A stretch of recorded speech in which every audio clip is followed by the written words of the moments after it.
અંકલેશ્વર જીઆઈડીસીમાં star specialist chemical private limited કંપનીમાં ભીષણ આગ. ધુમાડાના ગોટે ગોટા દૂર દૂર સુધી નજરે પડ્યા. 5થી વધુ ફાયર ફાઇટરો ઘટના સ્થળે, પોલીસ કાફલો પણ ઘટના સ્થળે દોડી આવ્યો.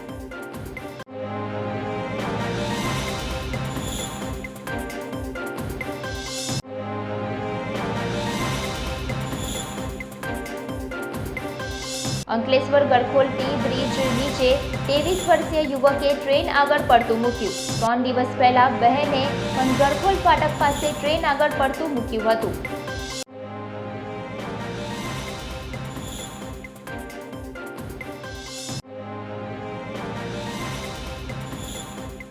ભરૂચના રચનાનગરના મક્તમપુરથી ધર્મનગરને જોડતા માર્ગ પર 20થી મોટા વૃક્ષો કાપતા સ્થાનિકોમાં ભારે આક્રોશ.